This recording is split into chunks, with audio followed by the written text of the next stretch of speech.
Trade talks terminated. President Trump has announced that he is ending negotiations with Canada, all over an advertisement put out by Ontario's government.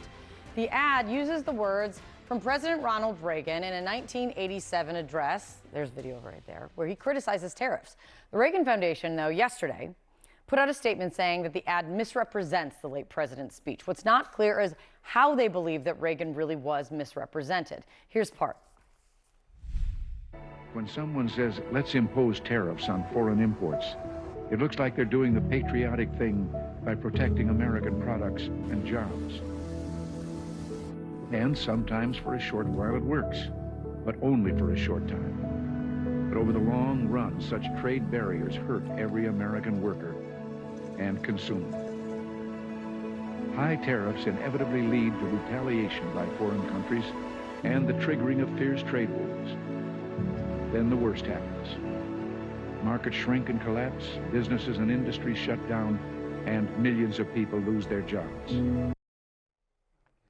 Canada has yet to respond to the president now cutting off trade talks. All of this comes against an important backdrop. Just hours before, really, President Trump is set to head to Asia for what could be the most important trade talks of all. Not with Canada, but with the world's second largest economy, China. The president still, at least as right now, expected to sit down and talk trade with Chinese President Xi Jinping next week. CNN's Alayna Treene is at the White House. But first, Alayna, Canada, what's happening?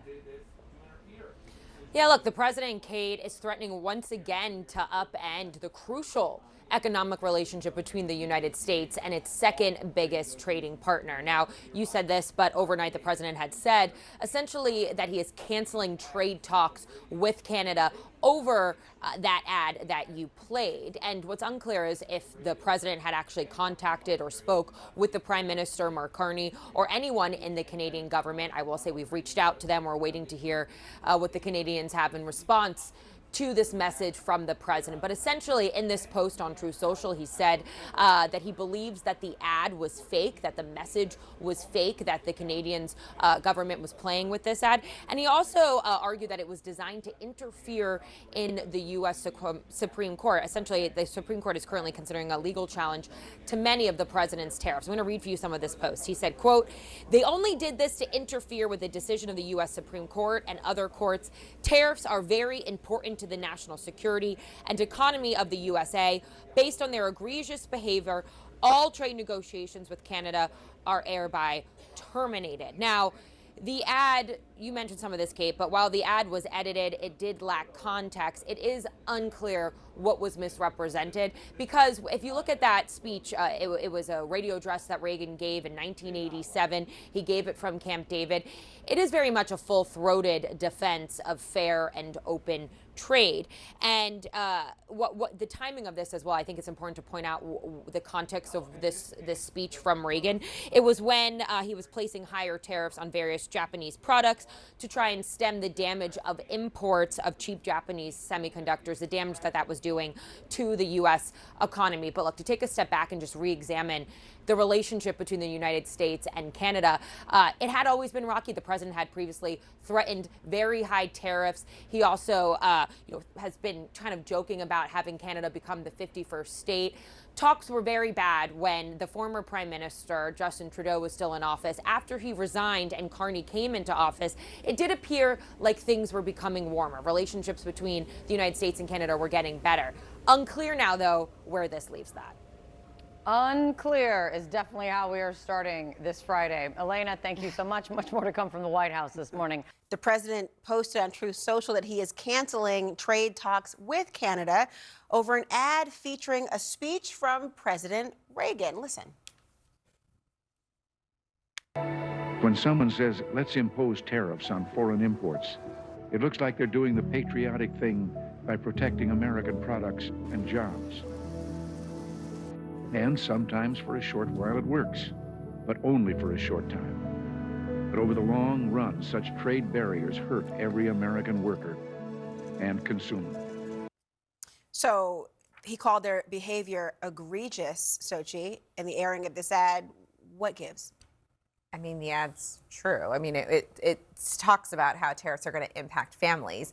Listen, I don't think that Donald Trump is So, I mean, you just cannot predict what he's going to do on tariffs, and it impacts the economy. And there has been so much whiplash when it comes to these tariffs that it is very clear that he never had a plan and currently does not have a plan on how to land the plane on when it comes to his tariff strategy. But it's the use of Reagan, I think it's important to note, because I know Democrats have made a very big deal of comparing and contrasting who has been looked at as the symbol of republicanism, Ronald Reagan, to Trump. Maybe that ruffled his feathers. Well, I think what also ruffled his feathers is he understands that the Supreme Court will be hearing oral arguments on this. And I think that the administration is very nervous about what the Supreme Court is going to do. And the next few weeks are critical for the administration and Donald Trump's tariffs policy. So when he sees an ad like this coming from Canada, as has been reported, I think that is what ruffled his feathers, because he understands that there isn't wide support for his tariffs. And heading into the Supreme Court arguments, that could be a problem. Good point. But you know what? It's one thing, Sochi, for Democrats to say, look, we disagree with the president's position on tariffs. As you just stated, the president can't land the plane. If you believe that as a Democrat, you're an American, you have every right to make that argument to the American people here and via ads as an American. I am very, very skeptical and cautious about having a foreign government, whether friend or foe, spending almost $100 million to essentially interfere with American domestic politics. I think if this was China or Russia, we would be appalled by it. I do want you to finish that point. But for the reasons you've just stated, the American voter can be peppered apart from what another nation is saying about an advertisement. So does the fact that there is independence undercut your argument that, so what if they're saying it? I don't think it does at all, Laura, because, again, if you open this Pandora's box as it pertains to tariffs, what's to then stop a foreign entity from saying, you know what, we don't like this particular political leader, so maybe we should spend $100 million to say we prefer a Democratic president over a Republican president because their tariffs will be more beneficial to our economy, our bottom line. I don't want to open that door. And so I'm in agreement with the president. You have overstepped your boundaries. You can absolutely negotiate with the White House and the officials that the president has appointed to negotiate tariffs. What's in the benefit of the U.S., what's beneficial to Canada. I'm in agreement. That's the normal, regular process, regular order. But to spend $100 million interfering, I'm not in support of that at all. Yeah. He used the word interfering. They have an advertisement. I recognize your argument about Russia and China and the history we've seen recently. But is this where we should be politically, that trade negotiations are off because of an ad? Well, I was just going to mention that. And I think I agree. I don't think it should be.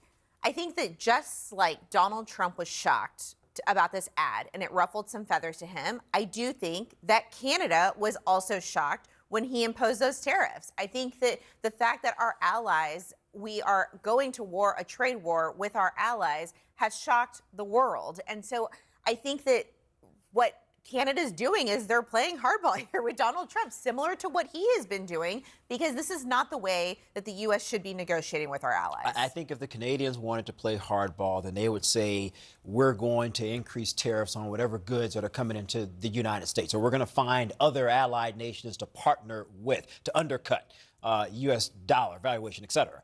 You don't spend $70 million in a persuasive effort in a way to push the American people against the current administration. That's not the role of the Canadian government. And by the way, I would say we shouldn't interfere in their politics either by running ads. We should go through a process of having our political leaders negotiate and then figure out what the resolution is, Laura. But I think Americans, Republicans and Democrats, should be highly skeptical of this. And I consider the Canadians to be a friendly nation.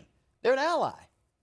Well, it's curious to think about how this will all unfold with democracies wanting their voters to have all the information. We'll see.